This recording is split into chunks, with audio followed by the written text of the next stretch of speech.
निवारक स्वास्थ्य सेवा, रोग से पहले रक्षा।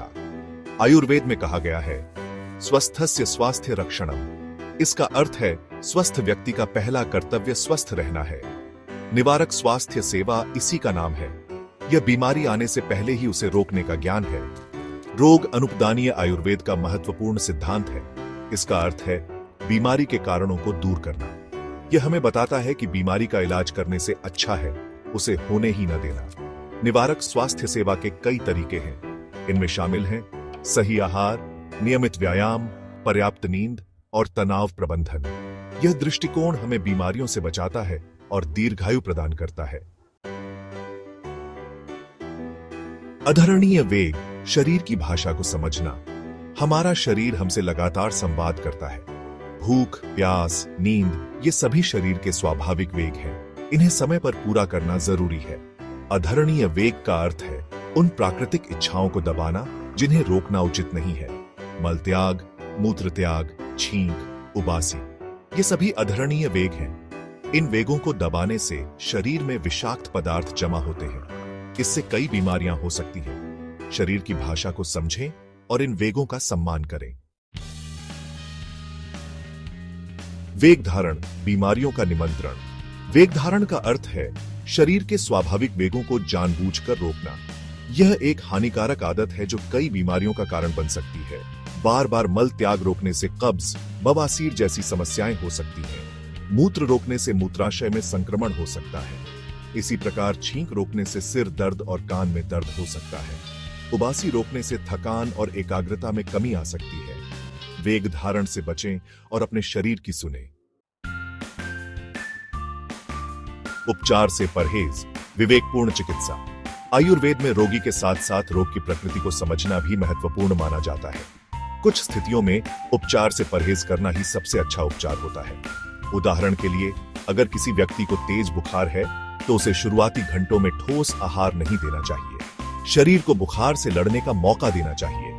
इसी प्रकार कुछ प्रकार की चोटों में मालिश या तेल लगाने से बचना चाहिए। इससे सूजन बढ़ सकती है। विवेकपूर्ण चिकित्सा का अर्थ है सही समय पर सही उपचार देना, और कभी कभी उपचार न देना ही सबसे अच्छा उपचार होता है। सेक्शन 5, दमन के लिए आग्रह, आत्मनियंत्रण की शक्ति। जबकि शरीर के स्वाभाविक वेगों को दबाना हानिकारक है, कुछ आग्रहों को नियंत्रित करना आवश्यक है। क्रोध, लोभ, मोह, ईर्ष्या ये नकारात्मक भावनाएं हैं जो हमारे मन को दूषित करती हैं। इन भावनाओं को नियंत्रित करने के लिए आत्मनियंत्रण की आवश्यकता होती है। ध्यान, योग और प्राणायाम जैसी आध्यात्मिक प्रथाएं हमें आत्मनियंत्रण विकसित करने में मदद करती हैं। ध्यान हमें अपने मन को शांत करना और नकारात्मक विचारों से खुद को अलग करना सिखाता है। योग और प्राणायाम हमारे शरीर और मन के बीच सामंजस्य स्थापित करते हैं। इन प्रथाओं के माध्यम से हम अपने आग्रहों पर नियंत्रण पा सकते हैं और एक स्वस्थ और संतुलित जीवन जी सकते हैं। सेक्शन 6, पंचकर्म, शरीर और मन की शुद्धि। पंचकर्म आयुर्वेद की एक महत्वपूर्ण चिकित्सा पद्धति है। इसका अर्थ है 5 कर्म। यह शरीर से विषाक्त पदार्थों को दूर करने और उसे फिर से जीवंत करने की एक प्रक्रिया है। पंचकर्म के 5 चरण हैं: वमन, विरेचन, नस्य, अनुवासन बस्ती और आस्थापन बस्ती। यह प्रक्रिया किसी विशेषज्ञ आयुर्वेदिक चिकित्सक की देखरेख में की जानी चाहिए। पंचकर्म शरीर को शुद्ध करता है, रोग प्रतिरोधक क्षमता बढ़ाता है और मन को शांत करता है। सेक्शन 7, अगंतुज रोग, बाहरी खतरों से सावधान रहे। अगंतुज रोग वे बीमारियां हैं जो बाहरी कारकों के कारण होती हैं। इनमें शामिल हैं चोट, संक्रमण, विषाक्त पदार्थों का संपर्क और मौसम में बदलाव। इन बीमारियों से बचने के लिए हमें सावधानी बरतनी चाहिए। हमें अपने आसपास के वातावरण को स्वच्छ रखना चाहिए, संक्रमित लोगों के संपर्क में आने से बचना चाहिए और मौसम के अनुसार अपने खान पान में बदलाव करना चाहिए। सावधानी ही अगंतुज रोगों से बचाव का सबसे अच्छा तरीका है।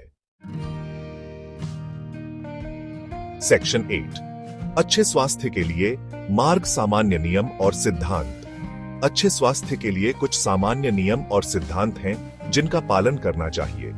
हमें संतुलित और पौष्टिक भोजन करना चाहिए, नियमित व्यायाम करना चाहिए, पर्याप्त नींद लेनी चाहिए और तनाव को प्रबंधित करना चाहिए। हमें नशीले पदार्थों के सेवन से बचना चाहिए, धूम्रपान नहीं करना चाहिए और अत्यधिक शराब के सेवन से बचना चाहिए। इन सरल नियमों का पालन करके हम एक स्वस्थ और सुखी जीवन जी सकते हैं।